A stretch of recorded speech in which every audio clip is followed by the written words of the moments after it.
Week 5 was something else, folks. Starting on Friday night, of course, with the two games, TCU, Arizona State, Florida State getting upset in Charlottesville. There's something about those fives, 1995, 2005, and now 2025 for FSU at Virginia, and then carrying on through the two major mammoth matchups in the SEC and the Big Ten on Saturday night. We will break it all down right here at SG1 at the Voice of College Football. Chris is right next to me. Of course, you can catch his videos. He's the guy. You know him. I got to introduce myself probably more or less. I'm Mark, and you can catch me at the Voice of College Football, and both of us throughout the network at the Voice of College Football, all the team channels. So please lock in to your favorite team. Hey, Chris, how's it going? Going good. Great weekend of college football. Yeah, it was. There is still quite a bit of talk about the Friday night game for a number of reasons. First of all, there were certain controversial plays on the field, but then also the aftermath of the rankings game that people just can't get past, that certain teams don't belong in the rankings. Therefore, how can we rank them, and who else have they beaten? And we know that if these teams played again, obviously Florida State would win, and all those kind of narratives. So first of all, do you remember the ball that was thrown to Deuce Robinson at the end of the game that would have extended to another overtime? Well, I guess they would have had to score a 2-point conversion, but obviously that ended the game. And I don't know how you saw it. I'll save my analysis. Let's see. They ruled on the field as a catch, right? Yeah, they ruled it on the field as a catch and then turned it over. Yeah. I think that the correct call was made, but what's kind of annoying to me is overturning all these calls when it's just not. It used to be you had to be 100%, no doubt, but it seems like they're overturning calls now. They're just making the decision. They're not using that. So I do think the correct call was made, but overturning it, maybe I would maybe let that stand. What did you think about it? So when I saw it live, I thought he caught the ball. I thought, wow, that's a remarkable recovery, and he caught the ball. And then even when I saw the first replay, maybe two replays, I thought he caught the ball. And then the more replays they continued to show, the more I looked at it. And what I determined happened was, who knows if it was the third time he caught it, the fourth time he caught it, whatever. When he brought it back in with his one hand, then it appeared to me at first that he got his foot down and the ball was between his hands, but he only had it there for a split second. And then he, for some reason, moved his hands. And when he had his foot down and was going out of bounds, that ball was hanging in the air. He never secured the catch. Like, you could see clear distance air between his hands and the football, just like hanging in the air. And then when he finally secured it, he was out of bounds. That's how I saw it. Yeah, that sounds right. That was a few days ago, but it was the way, almost the way he had it was kind of an awkward position. And it was just, to me, it was just kind of hard to tell for sure. Again, I think the right call was made, but are we 100% sure? And the last thing I'll say about it is, generally with these situations, I think we've gone to an extreme. So I think about a Super Bowl play that's famous where a Dallas wide receiver, Butch Johnson, barely gets his hands on the ball, hits the ground, it comes out. But it was during that time in which, hey, as soon as you catch the ball, if you break the plane, it's a touchdown. It doesn't matter if it flies out of your hands. And now that we've gone all the way to this extreme that you've got to like catch the ball and make a football move and go to the ground, and well, you've caught the football. I think if you and I went in the backyard and started throwing a football back and forth, we would know when somebody caught it, when somebody dropped it. Like, I think we've just taken this to an extreme. And then the other rule that comes up, or the other kind of sequence of call that comes up, is fumbles. This came up in the Illinois USC game. The officials have kind of become gun shy when it comes to fumbles. So because they don't want to blow the whistle, and then have it ruled a fumble, and then we don't know who would have recovered the fumble. And I totally get it from their perspective. But what happens is they call everything a fumble. They just let it. So there's a play where Illinois is about to score a touchdown. They come within this much of the goal line, and Caden Fagan he's down, and the ball comes squirting loose. They rule it a fumble. There's too many bodies in the way. They can't overturn it. But I am almost positive he did not fumble the football until he's laying on the ground. But they took away a touchdown from Illinois. Basically, they would have had to score on the next play, but because he wasn't in the end zone. But I just think that's become kind of an issue too. Yeah, the catch one for me, the surviving the ground. I mean, if you catch the ball and you've got it firmly, and what is a football move? Can you define what is a football move? Because it seems like the announcers have a different opinion. It seems like the rules expert has a different opinion. So it's just so like that. I've noticed that a lot this year where, I mean, you clearly catch it, you take a step, you go down, the ball comes out like that. You call it the ball. Like, I understand if you are diving for the ball and you are catching it as you hit the ground and you don't survive the ground. But yeah, I think it's gotten ridiculous, the whole surviving the ground thing. The Florida State wide receiver, this was early in the ball game, so it didn't prove to be too consequential, although Virginia could have taken like a really commanding lead because I think they were up 14-0. He catches the football, turns around, takes a couple steps, just drops it, no contact. And that was apparently not a football move, which begs the question that if somebody, this would never happen, but if somebody's standing like in the middle of the football field and you threw them a football in the middle of the game and nobody just cared to tackle them, but they just stood there and held the ball for like 20 seconds and then dropped it because they didn't make a football move, they never caught the football. So, yeah, I think we need some work on catching a football and what it means to catch a football. Yeah, and I'm not a big baseball fan, but isn't it like with baseball, if it hits your glove, you catch it, it's a catch. Then it comes out or whatever, they still call it a catch. Like, I think we need to move more in that direction with football. So aside from the rules, what do you think were the big takeaways for you in regards to the results on the field? Because there were some great games, and obviously we had 2 on Friday night. We had 2, depending on your estimation, of the 2 SEC Big Ten games on Saturday night. We had Illinois with a walk-off field goal against USC. We had various results in the Big 12.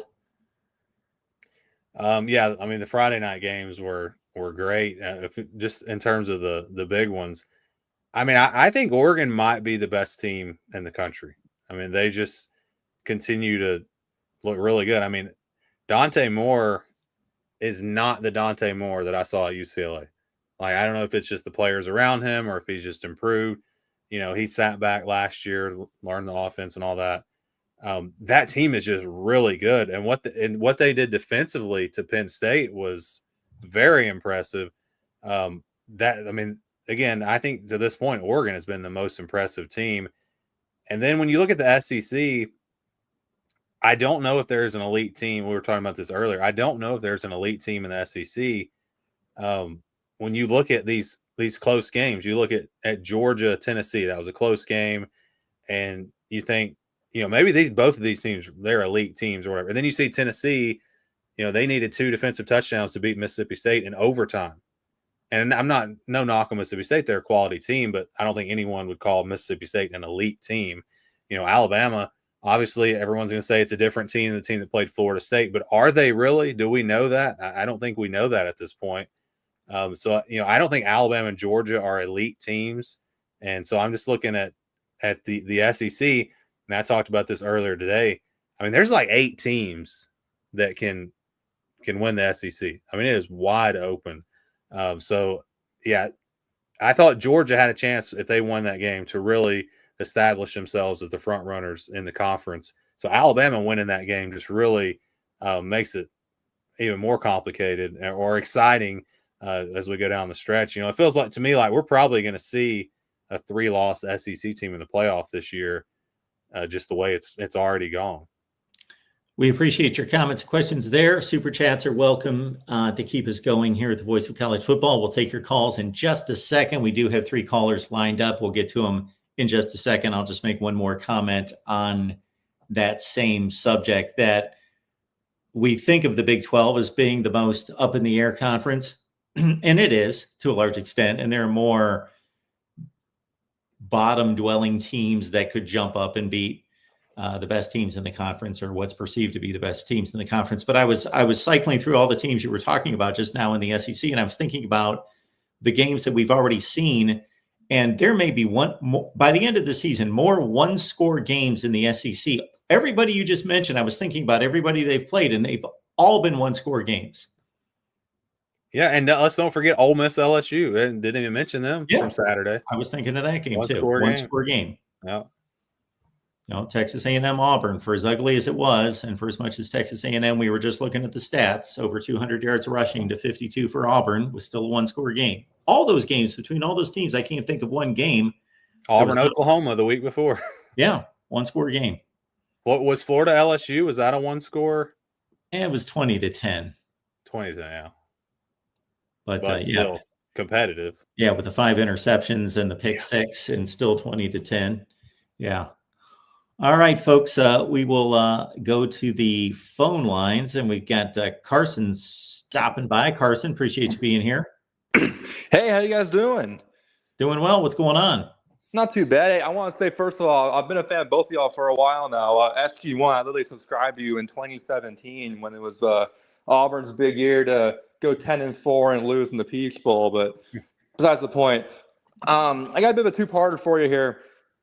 First, I'm happy y'all brought up the whole ref thing because, reffing in general in college football seems to be at an all-time low right now. Everyone points to the Auburn thing from last week.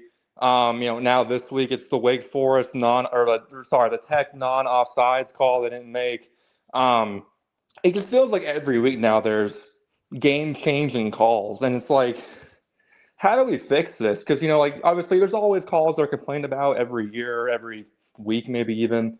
But I mean, it feels like we're at the point now where it's like, something has to change, right? Because we're seeing too many just botched calls and games that are, won or lost by them, and between teams that are either really good or teams trying to make a big upset.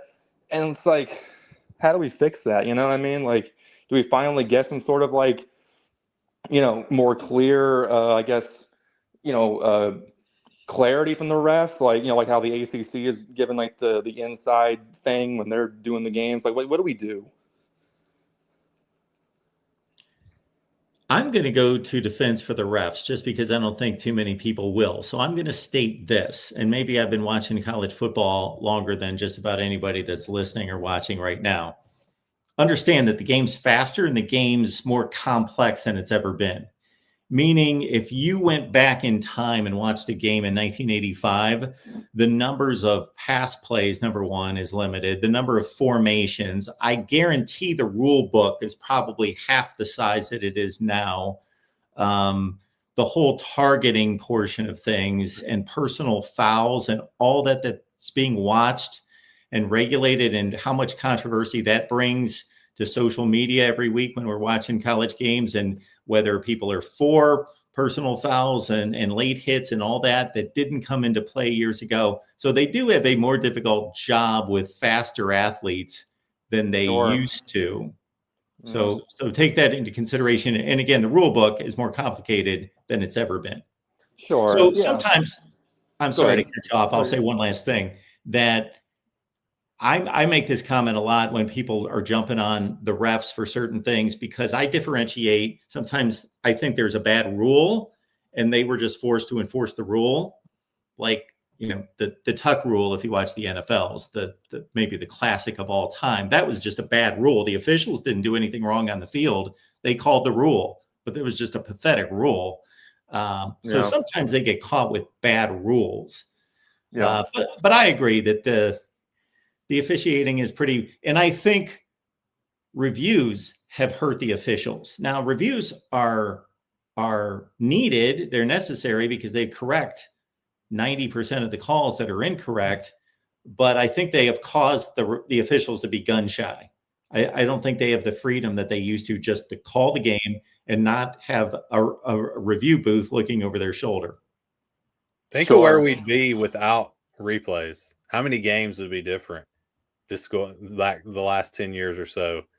Like how many replays have changed games that the refs have missed? Yeah, it's Yeah, and to their credit, I'm not somebody who's sitting here going, oh, they're biased, they're being paid, they're rigging it for somebody. I'm definitely not on that train, but I don't know. It's like in a world where, yeah, there is so much ability to review things and tell if something is right or wrong, and especially with how many refs there are and all the technology we have and all that, like it feels like the window for this stuff to happen should be growing smaller and smaller, and yet it's only growing bigger, it would seem. I know you mentioned the point about how there's so many different rules now and all that, and that's certainly fair. But I mean, I don't know. At some point, it's just like when you are literally deciding a team's fate. Like look at Auburn, right? Like, and I'm not here to tell you Auburn would have won. They were, there was plenty of other things Auburn did wrong in that game against Oklahoma, but I mean, if they just are able to get that game to overtime somehow, like can they find a way to win that game? I don't know, but as an Auburn fan myself, I would love to have seen them get that chance, and to see that just not even happen, not even have them given that chance. It's brutal, man. Like it's one of those things where you can't help but wonder, like, how, how, like, what are we doing here? Like, at some point, it just feels like it's just brutal to watch, especially when it's literally every week. Again, I'm going to play devil's advocate from this standpoint. I think the 24-hour news cycle and social media plays into it heavily. 100%. I can't believe that the officiating is worse today with all the training and with everything just improving than it was 20 some years ago, except for, yes, the rule book's more complicated, the game's more complicated. And then on top of that, there's social media to accentuate everything that we see and can pick on. Right. And I'm not saying that officiating is good, and I'm not saying that it shouldn't improve. Like, I'm not saying those things. I just can't imagine that it's gotten, and then somebody would have to answer me, and I'm not saying it's not gotten worse. Maybe it has, but somebody would have to explain to me why it's gotten worse when all the resources have been put into it to actually make it better. Mm-hmm. Yeah. No, yeah, you raised a good point. Yeah, no, I can definitely see that. I understand that for sure. I guess to go on the second part real fast, I want to ask SG1 real quick. I guess both y'all can certainly weigh in. I saw your top 25 video today, and man, I will say I understand why having the top 10, but I have a hard time agreeing with Penn State being in your top 10. I just do. Penn State's floor might be as high as any team in the college football world, but their ceiling is like 3 centimeters above their floor. Like it's such a small gap, it seems. And I just have a hard time seeing how, a home game, the whiteout, all the hype in the world, Penn State can't find a way to win that game. Like, this was supposed to be the year. And albeit, yes, it's a long season. We saw Ohio State have a struggle game against Oregon last year and then win it all. Maybe Penn State's the same thing, happened in the playoffs. I don't know. But it feels like this was supposed to be the year for Penn State. And if you can't beat Oregon at home with all the advantages behind you, I mean, when is it going to happen, So, like, I think you had him, like, what, 8th? So maybe that's inoffensive. It's not like I'm like 3, but I gotta say, man, if it's me, like Penn State's going down to like 15. Like, Penn State's got to prove it for me.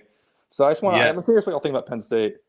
Yeah, so that was the big. I noticed a lot of comments on both Penn State and Texas, and again, without going through the whole everything on how I was ranking the teams, was basically dividing the teams up into tiers, and based off of Penn State's performance against Oregon, who we believe is an elite team, is a tier 1 team, and same thing with Texas, their performance against Ohio State, close 1-score game.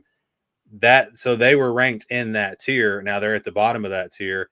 And the problem is we just don't have anything else to go off of because Penn State has not played anyone else. Texas has not played anyone else. And so it's like I can't say for sure that they are an elite team, that they're a tier 1 team. And so it's very hard to rank those two teams, honestly. But because again, of the close games, the games that really came, obviously an overtime game could have gone either way. That tells me that Penn State is a similar team to Oregon. That they could have won that game. So again, I had the top tier teams based on those performances. But in terms of Penn State, I was just talking to Mark about this before we started the show. I don't trust them anymore. I'm done with Penn State. That I do not think they have, because that was my preseason pick to win the national championship. Right. I really thought they were going to get over the hump, but like I do not see them going into Columbus and beating Ohio State. So they're just not going to win that game, and then they're not going to get a bye. So then they're going to have to play 4 playoff games. Do I see them winning 4 playoff games? No. So yeah, I'm kind of done with Penn State. And it's some of these teams that we thought were going to, like Clemson. It's still, I can't figure out, how is Clemson this bad? Yeah. And how was Penn State not better? Like I really felt like they should have been able to win that game with the talent they had. So I don't know if it's James Franklin or what the deal is, but they just cannot seem to win a big game. Mark, Right. go ahead with your thoughts. Well, I've got Penn State at 22, but I do my rankings differently. So I think they have the 22nd best resume in college football. So I've got them at 22. Do I think they're the 22nd best team in the country? No. I think they're one of the 10 best teams in the country. So I'm just curious to Carson there. Yeah. How good do you think Oregon is? Where would you rank Oregon? So, yeah, I mean, that is the thing, right? To your credit, Oregon's seemingly a top 5 team. Oregon's clearly good, and Penn State almost won that game, yes. But you also have to keep in mind, they had 3 points going into the fourth quarter. It took Oregon's gas defense letting up 2 big plays to basically tie it. And then even overtime, I don't think Penn State looked remarkable. And not only that, but I think generally, I mean, and maybe I'll disagree with me on this. Generally, we think Oregon's really good, but I think most people think Ohio State's better. And so if Penn State can't beat Oregon, how are you going to go to Ohio State and win? God forbid, you got to play them again in the Big Ten title game. You'll lose them on neutral field. And like y'all said, how are they going to go win 4 playoff games, when, one of them is going to be on the road, the other 3 are going to win neutral site games against other elite teams. Like, Penn State just can't win those games. And the way I see it, even though their floor is really high, if they can't win any games that matter against elite teams when the lights are brightest, how do you rank them any higher than 13? Because at that point, you're looking at 12 teams ahead of them that are making the playoffs and have a chance to win those games. So that's where it's tough for me. Well, if they go 10-2 and they lose to Ohio State, they're probably going to be in the playoffs. So they're going to be ranked in the top, 10 or 11, right? At least. Yeah. No, I mean, yeah, and yeah. Based on factual data, I agree. But it's just it's one of those philosophy things where it's yes, they'll be ranked that high, but do you think they're a team that's capable of beating the other 12 teams? I don't really know. I mean, they beat the 2 worst teams in the playoffs last year, probably SMU and Boise. And then they got beat by Notre Dame. So it's just what do you think their ceiling is? Is it a playoff team that can beat other playoff teams? I don't really know. No, it's all fair criticism. No doubt about that. James Franklin's been there this is going to be his 12th season. And he doesn't beat top 10 teams. And he never has on a consistent basis. But do I think that Penn State can go on a field and beat anybody in the country on a given day? I do, but they don't do it. Right. So yeah, I don't trust them to do it. But I know that they can do it. Sure. Yeah, no, that's certainly fair. If they took Oregon to overtime, they obviously could win that game. But they didn't do it. They had the shot. They were there, and they didn't do it.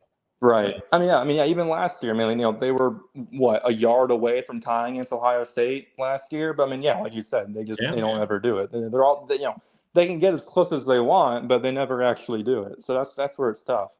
The potential seems to be there, but if you literally never show it, then it's hard to trust them. So yeah, but I'll quit ranting to you guys. I'll talk to other people. Appreciate y'all taking my call. Hope y'all have a great evening. Yeah, y'all take it easy. Thanks for being here. All right, let's keep it rolling here at SG1 Sports at Voice of College Football. Keep in mind, so this might be a little confusing, but every Monday, Chris and I will be here, 10 p.m. Eastern Time, same channel, boom, right here, SG1 Sports at the Voice of College Football.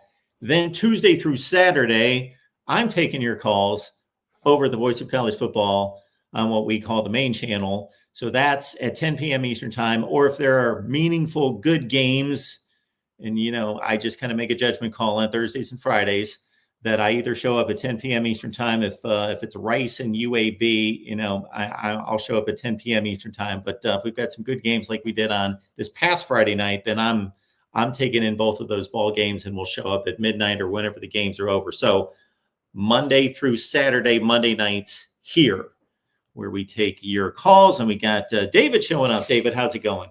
You're out on Rice, Mark. So you don't like the Owls if you're not catching them if they're playing. Is that pick on Rice? But that's your line in the sand is Rice. Okay. Yeah, if we notch it up to, I don't know, James Madison or App State, maybe we watch those games. I don't know. Okay. All right. Well, I'm unfortunately I didn't get in with you on Saturday night to give the autopsy of the Penn State Oregon game and a few of the other big games that day. But let's get into it a little bit. As far as Penn State and Oregon goes, one of the things that I noticed in watching this game, and obviously, is it 1A, 1B, James Franklin and Drew Aller who are getting the criticism for that one, or the majority of the criticism for that one? Or is it 50-50, 60-40? Because I don't know. I think I see maybe more Aller blame than I do Franklin blame for that loss, Mark. I don't know what you've seen and what you were hearing on Saturday evening. David, I would say it this way. Let's say if this team just emerged this year, they came out of nowhere, and this was their first big season, then it's okay. Well, this quarterback made a bad judgment, made a bad mistake and a bad throw at the end. It's him. It's on him. He lost the game.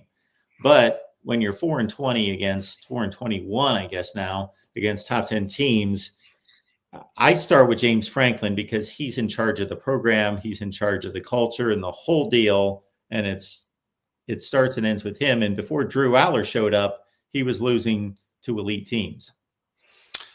Yeah, I tend to agree. I will say this, though, to the Drew Aller component.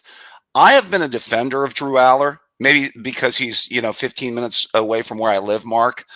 Shout out Medina, Mark. You're probably familiar with the area. I'm sure you are. But I would say, that's not my screen, but sorry about that if that's coming a little bit cloudy, but not sure why.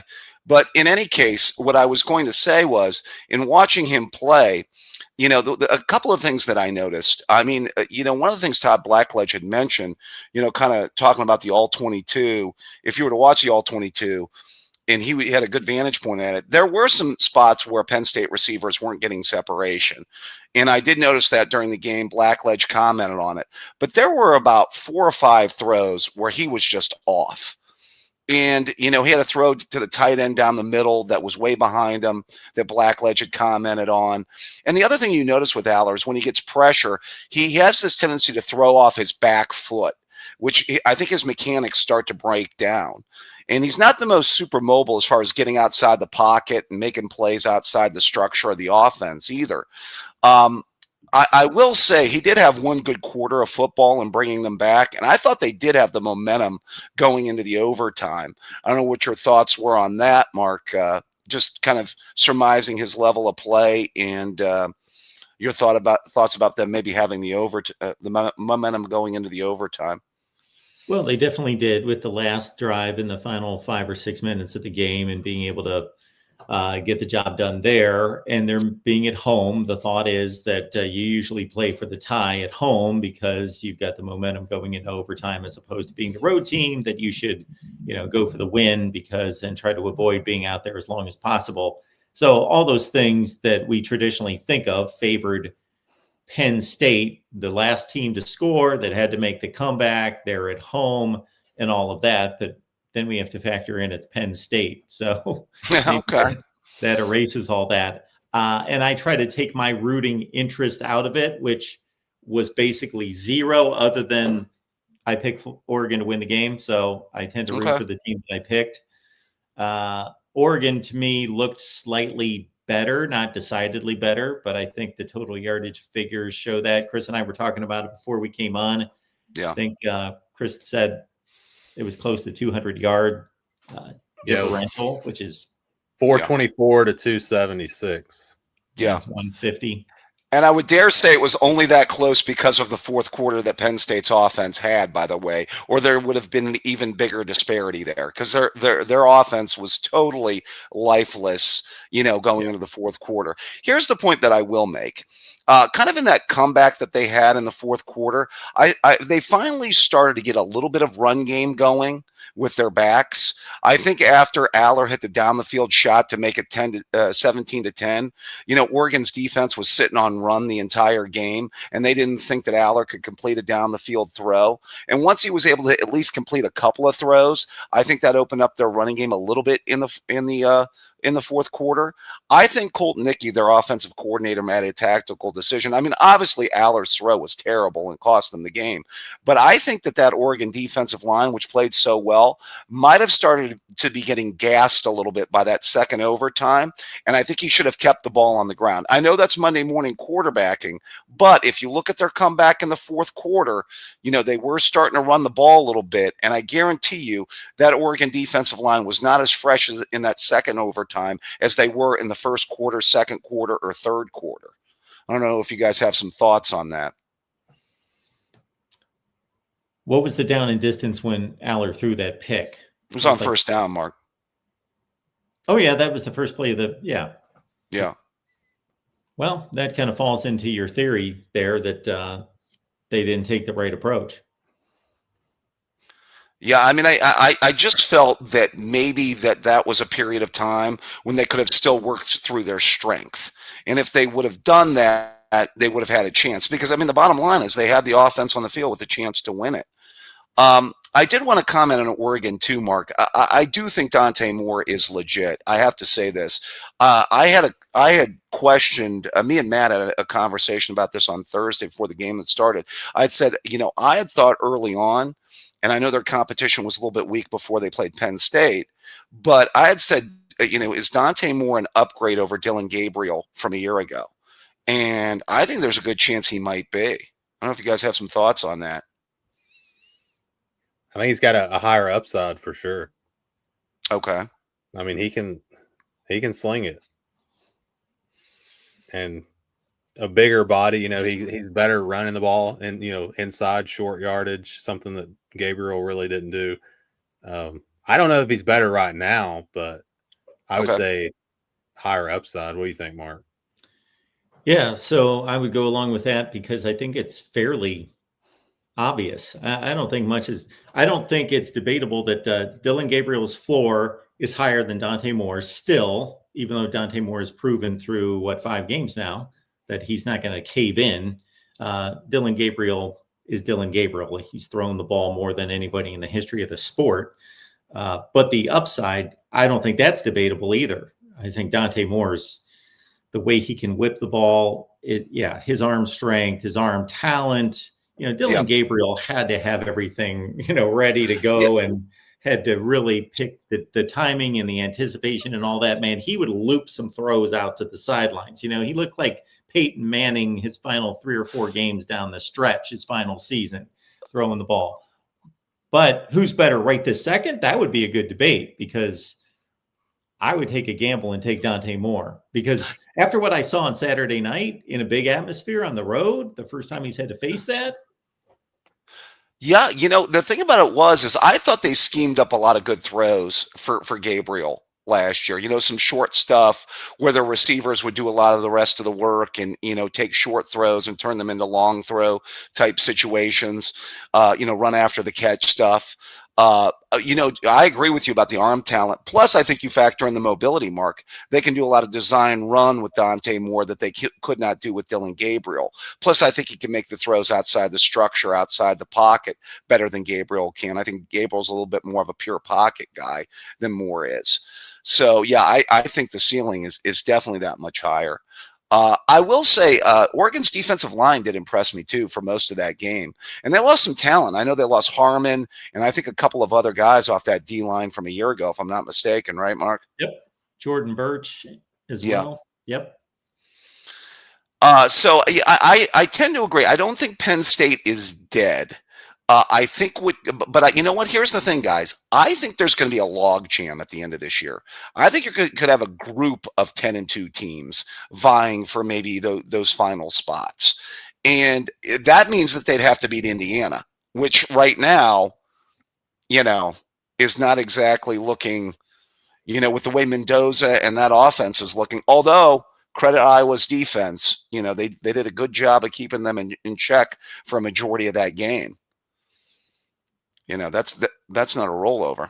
Where are they playing that game? Do we know? I think that might be in State College, if I'm not mistaken, Mark. I'll double check that, but I think that might be in State College. I think that's right. It's a toss-up to me. You think that's a toss-up? Yeah, even on the road. Okay. If it was in Bloomington, you'd be more apt to take Indiana, Mark? Is that what you're saying? The huge home atmosphere there in Bloomington. Yeah. Okay. A couple thoughts on the SEC before I get to the Buckeyes. By the way, is the demise of Alabama greatly exaggerated, or are we to say that this is Alabama doing to Georgia what Alabama has always done to Georgia? What do you think, Chris? I don't think Alabama's done. I think they are absolutely a contender, but I don't think, and Mark and I were talking about this earlier, I don't think that Alabama and Georgia are a typical Alabama and Georgia. I don't know if there is that team in the SEC. It's just the SEC at the top is not as good as it used to be. There's not an elite one or two teams. So it depends on how you're looking at it. Are they a playoff contender? Absolutely. I think they're good enough. But are they back to being a Nick Saban elite Alabama? No, I don't think so. Well, welcome to parity in college football, as me and Mark have talked about before. I mean, to be honest with you, as we morph into the NFL junior here, as the NFL got parity in the 90s, once they introduced free agency and a salary cap, guess what college football's done with the transfer portal in NIL? In becoming the NFL junior, they've kind of helped gain a little bit of parity here. So I think that I think there's a lot of truth to that. You were saying something. Interesting in the Big Ten. It's opposite to me. It feels like those teams at the top of the Big Ten have kind of separated. And like if you look at the bottom half of the Big Ten and the bottom half of the SEC, to me the SEC blows them away. But the top of the Big Ten, I think it's better than the top of the SEC right now. So it's interesting how that's kind of flipped around a little bit. Yeah, I tend to agree. Mark has talked about the depth in the SEC being better over the last few years. Although I do think the Big Ten, maybe 1 through 6, maybe 7, isn't that bad. Oh, isn't that bad? Sure, is competitive with the SEC. Well, to about all right. Let's run it down. You want to run it down? Where do you think the gap starts, Mark? After like 3 or 4? I think we might see a gap after Ohio State and Oregon. We might have a substantial gap after those two. Okay. We might. Is Penn State still there with them, though? Yeah, Penn State's still there. I don't think that Indiana, we could really count on them joining the other two, Michigan. Where in the SEC, we could rip off 8 teams that all could beat one another. Okay. We would not be surprised any of them beating the other teams. Okay. Let me ask you this. Indiana and Ole Miss on a neutral field. Is that a good game, or do you think Ole Miss beats it's a good game. I take Indiana. Okay. Where's Ole Miss in the SEC then? Are they the 3rd best team or 4th best team? No, I think they're lower than that. Really? Yeah. Okay. Does that include Oklahoma without Mateer at quarterback? And that changes things. I think. I think Oklahoma with Mateer at quarterback is top, definitely ahead of Ole Miss. Okay. I think Texas A&M, Oklahoma, I think Georgia and Alabama are there. I think Tennessee's probably better than Ole Miss. So yeah, I'd take several teams over Ole Miss. I think Tennessee and Ole Miss are a lot closer than you think it is. Yeah, they're pretty close. Yeah, I agree. Yeah. Put it this way as well, David. Think of it Yeah. this way. We've only seen a couple weeks of conference play in the SEC, but the SEC has played more conference games than anybody else, and they typically do start to dive into conference play. All these teams are playing one-score games. Look at every game. Right. No, I agree. That's why so close. And Chris and I were talking about this before we started on, what Bama and Georgia used to be, and my little spin on what you guys were talking about at the top was 5, 6, 7, 8 years ago, we used to watch Georgia and Alabama and just be like, wow, they're good. They're like, this is an NFL game we're watching. And the question was almost like, okay, who else can play with them? Ohio State, Clemson. We've tried to find one. Is there one other team maybe they could play with those two? Sometimes there was, sometimes there wasn't. Now it's like we watched Georgia, Alabama on Saturday night, and I got to go back and really watch the game because I was trying to watch different things at the same time. But it like we could have flipped to Ole Miss and LSU. We could have flipped to, if Texas A&M was playing Oklahoma, we could flip to like 8 other teams in the SEC playing and not be able to tell a difference. Whereas Georgia and Alabama in 2017, 18, 20, et cetera, that those games just jumped off the screen like, wow, they're so good.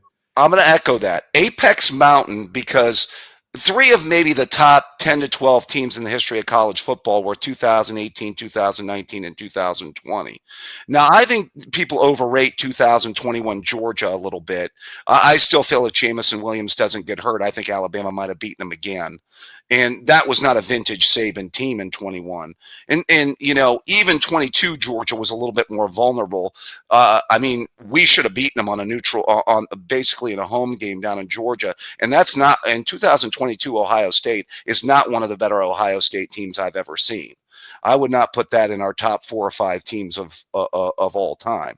I can name 4 or 5 better Ohio State teams I've liked in the last 10 years. Now, we had the right quarterback to crack the code of the Georgia defense that day, and Stroud had one of the best games I've ever seen. So I do think this kind of Apex Mountain run that you guys are talking about probably ended around 20, maybe 21, because even the last couple Bama teams under Saban weren't quite as good as his top-notch teams. You wouldn't say, let's say, 22 Bama and 23 Bama were as good as the previous Bama teams. Is that a fair statement? Agree. I agree. Okay. I would throw in those 2 Georgia teams, though. I know you're cutting it off there. I thought the last, at least defensively, that was still that elite. Now, maybe offensive wise, they weren't as complete as some of those other teams, but I would count those last 2 before I would say it really changed. Okay. I think they were better offensively than 22 because Bennett had a better year in 22 than he had in 21. Right. Yeah. I would cut it off after 22.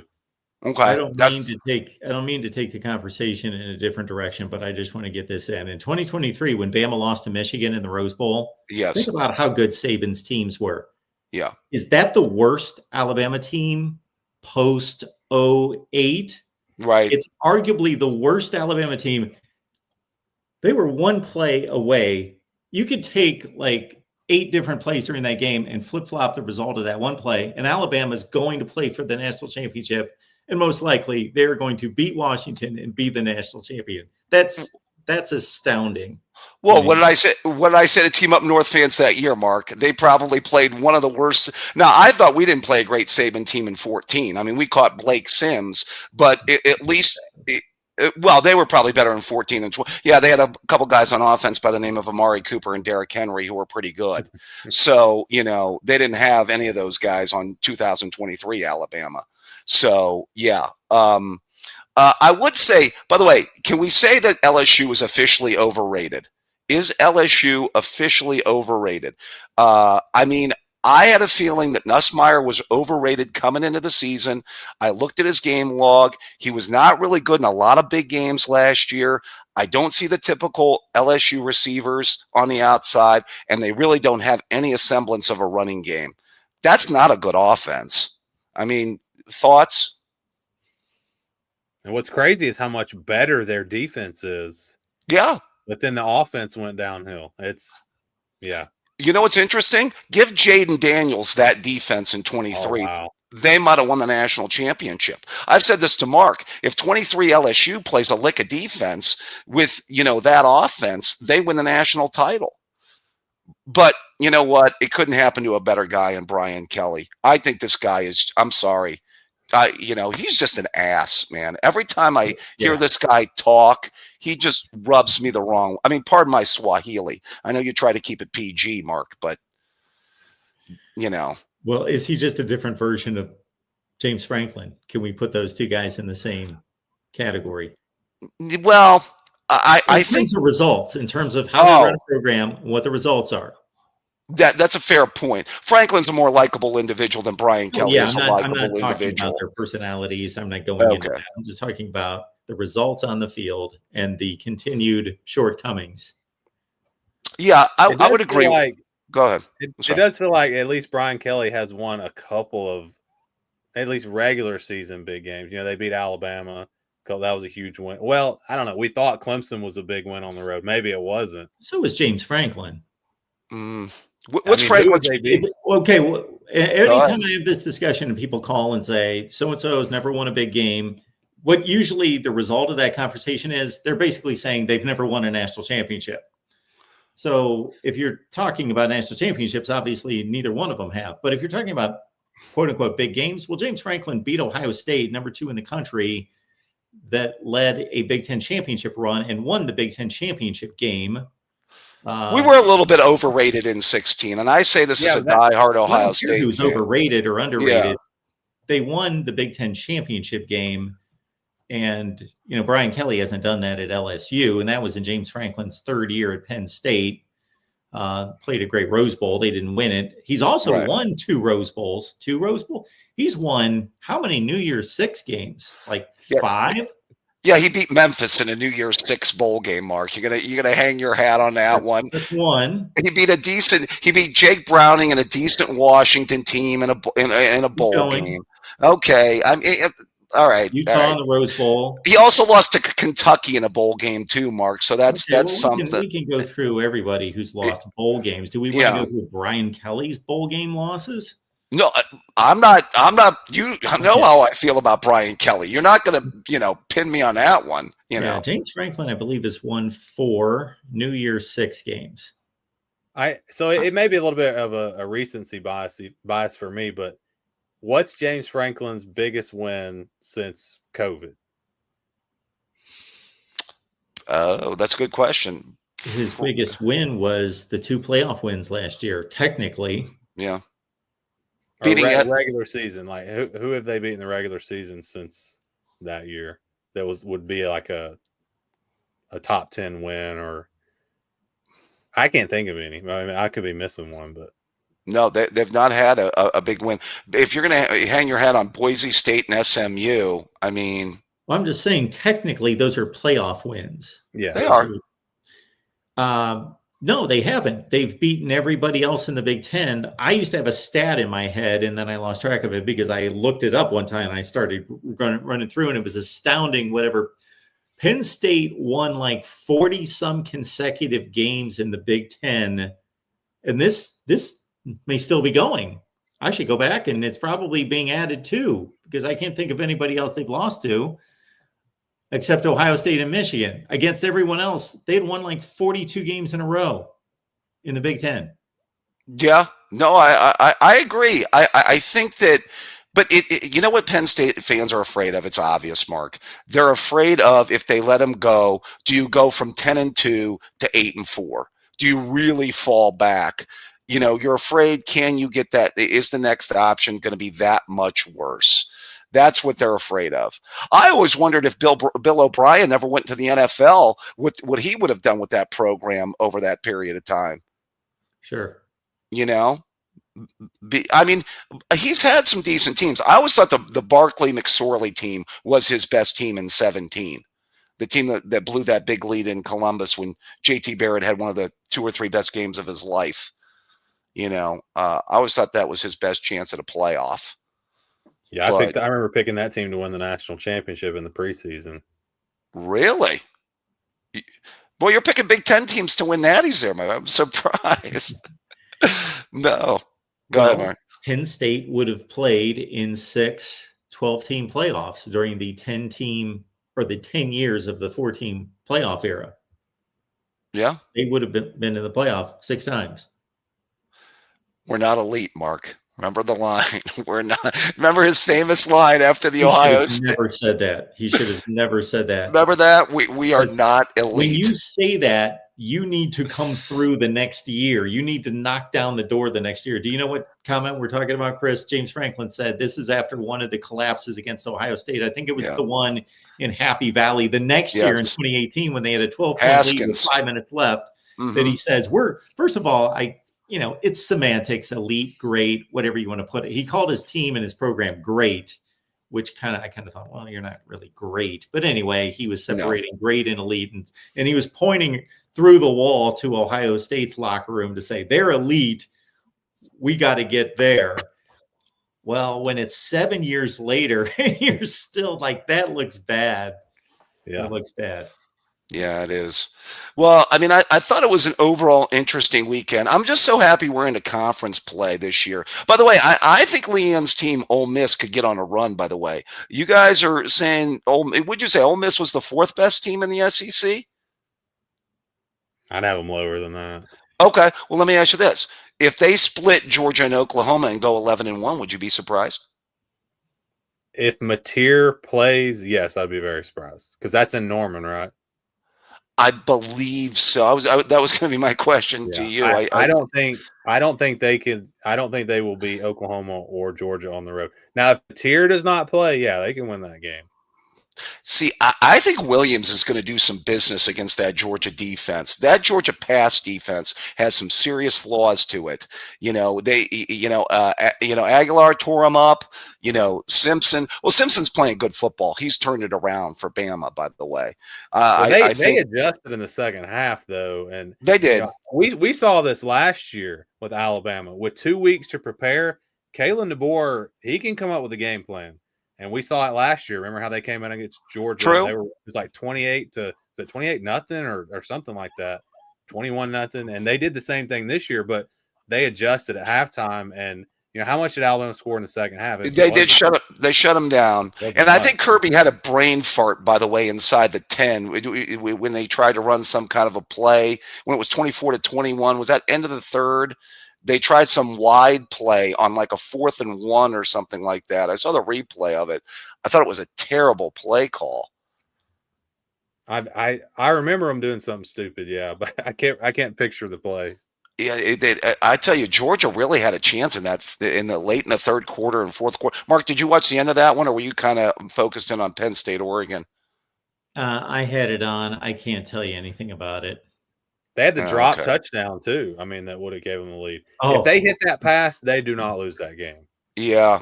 You make a. That's what I kept on thinking. Is Alabama back, or did Georgia maybe let that one slip away? I mean, I think they're even teams. I think they're both. I don't think either one of them is elite, but I think they're both really good. I tend to agree. And they have. I mean, they have the players. They have the pieces to make a real run. But yeah, Stockton's better than I thought he was, by the way. I gotta say, Georgia's quarterback's a little bit better than I thought he was. How were your picks this weekend, David? You see my picks here against the spread. Jeez, Mark, why are you keeping Merrill on the payroll with this kind of record here, by the way? 10-4 against the spread. Jeez. Not as good as 12-4 the week before. I took the Buckeyes, by the way. I did as well. Yeah. By the way, solid win, and I must say, can a case be made Ohio State has the best defense in the country? Yes. They're giving up 5 points a game, and they've played 2 legitimate offenses. Sure. If I may, and this is not biased, but I don't think too many defenses could go to Washington and hold them to 6 points. Is that a fair statement, guys? Yeah. I would agree. I think we need to figure out if Arch Manning is really that bad, because that game right there, if he turns out to be pretty good this year, then that's really impressive what they did to Texas. But if he continues to look terrible, honestly. Then you start to wonder, well, maybe that was just him being bad. I want to see Texas in one more big game. I know they got Georgia down the road. Red River would have been so interesting had Mateer played, but it's not going to happen. So, do we know how long he's out? Yeah, I thought it was a month. Did you hear that, Mark? A month, yes. That's the estimation. Gosh, that's got to be rough for Oklahoma. He was looking so good. He's a dude, man. Yeah. So, all right, good show, Mark. Always a pleasure. Good to talk to you, my friend, by the way. Good job holding down the fort tonight. You guys are going to do this every Monday then, huh? Every Monday. All right, we'll have to get back together and talk some college football, guys. Yeah. Enjoy. Take care. All right, we're going to squeeze in these last two calls in about 5 minutes. How about that? And keep in mind, Chris and I every Monday here, then I'm on the main channel, The Voice of College Football, Tuesday through Saturday. So if some of you SG1 Sports fans, hey, give me a shot, give me a call Tuesday through Saturday. After football, if there are substantial football games, but 10 p.m. Eastern time, for the other days of the week. So definitely Tuesday, Wednesday, 10 p.m. Eastern time. This Thursday, I don't think we have really much football to talk about in regards to big games. And we'll see on Friday. There might be a decent game on Friday. We'll see. All right. So, yeah, rapid fire. Jackson's here. Jackson, what's going on? It's going pretty good. How you gentlemen doing tonight? Good. Good. Oh, man. I will say, Chris, you were talking a little while ago about how Dante Moore was looking different than he was at UCLA. Well, there's one reason. He left that dung heap called UCLA. Anybody that leaves UCLA is better off usually. It's like leaving the Bears. When you leave the Bears, you're usually better off afterwards. That's what happens. He definitely has a better surrounding cast at Oregon, that's for sure.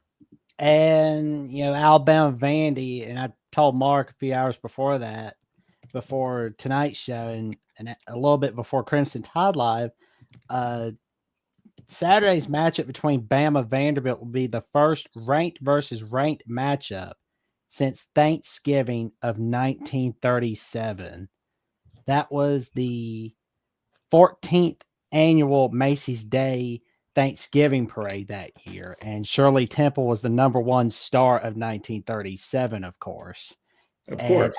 Alabama won 9-7 against the Vanderbilt Commodores that year and went to go play the Cal Golden Bears, but got shut out by them in the 1938 Rose Bowl. Yeah. And it would have been 1 year later that we would have seen the Wizard of Oz, and we could have had an argument, Shirley Temple or Judy Garland as the biggest star.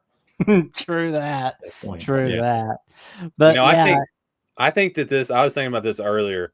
This game and this opponent for Alabama is the perfect opponent right after playing Georgia, because it's a game where they're going to be the more talented team. So that means if they bring their A game, they should win this game. And it's the revenge factor from last year. So they should get up for this game after last year and the way they lost to Vanderbilt. Game day is going to be there. So it's like a perfect storm to where you expect Alabama to, I think, take care of business in this game. Oh, no doubt about it. It's going to be a great one. And whoever gets to 400 passing yards between Ty Simpson and Diego Pavia is going to win this game.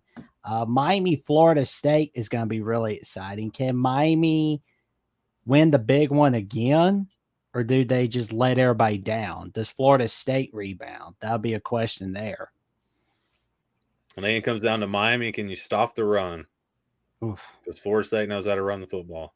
Yeah, Cristobal usually tends to have disappointing moments when nobody expects him to. That's something I've noticed about him throughout his tenure at Miami. Yeah. And some people half the country. Yep. But I will say week 6, not as exciting as week 5, but that usually means one thing. Upsets are coming. Who's it going to be exactly? I'm thinking Texas Tech's on upset alert against Houston on Saturday.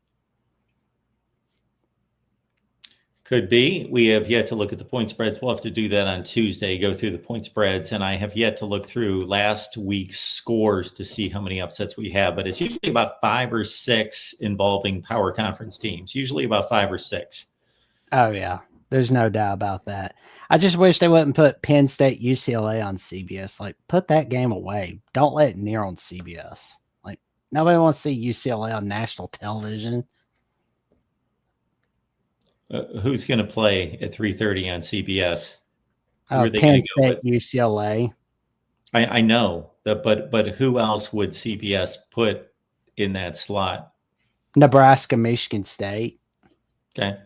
Well, I'd put that on there. And Ohio State's always getting upset about being on noon. So, I mean, put them on 2:30. okay.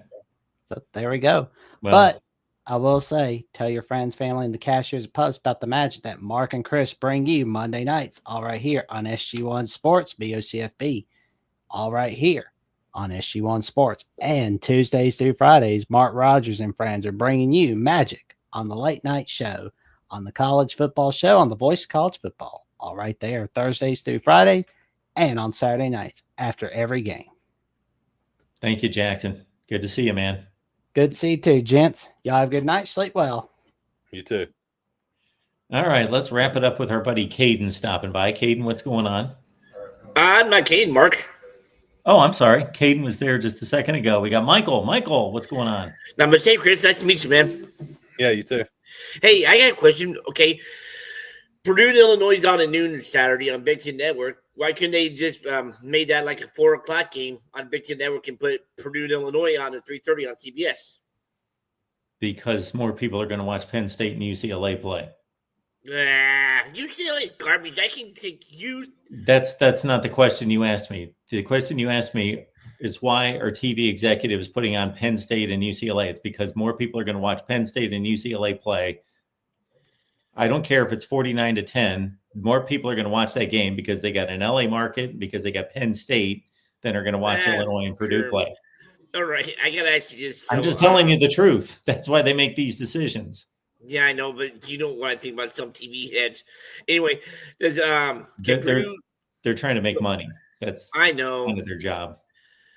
Can Purdue get it done Saturday against Illinois? Oh, they could.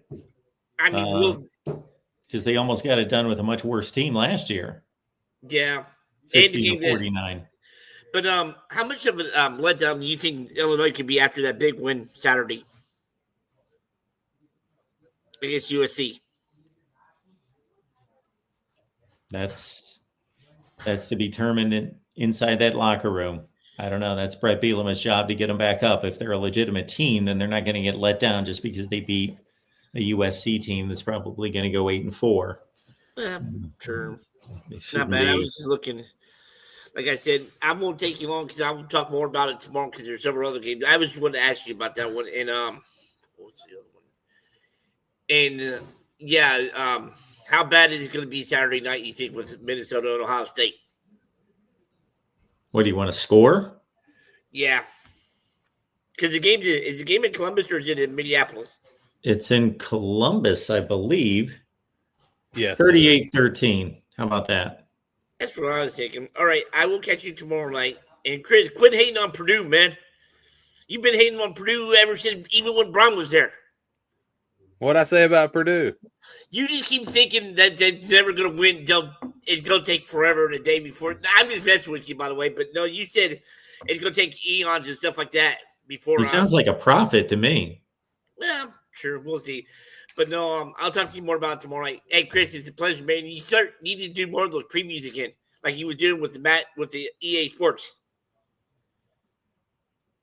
Okay. All right, sounds good, man. Thanks. Thanks, Michael. Yeah. All right. Good to have everyone here at SG1 Sports at the Voice of College Football. You know, to keep it locked in right here to catch all of Chris's content. What's the rundown for the rest of the week, Chris? So tomorrow will be the playoff eliminator, upset alert Wednesday. Thursday we'll do our 5 expectations for the week, and then I update my playoff predictions every Friday. And obviously, I'll go ahead and spoil that. I'm going to make a change. I've had Penn State as my national champion. Going back to the preseason, that's going to be different this week because, like I said earlier, I'm giving up on them. Okay. You can get my picks, folks, on patreon.com or as a top-tier member at the Voice of College Football right here on YouTube. You see the record right there. Otherwise, we've got a pretty full slate on Tuesday, so you can catch me on Michigan Podcast. We got the Iowa show at 5 p.m. Eastern Time with Corey Bratta. We've got the Big Ten Live show at 6, and then we come back with the late night call-in show. So basically the same thing here, except we do it over on the Voice of College Football. So good to see you, Chris. We'll do it again next Monday. Yep, sounds good.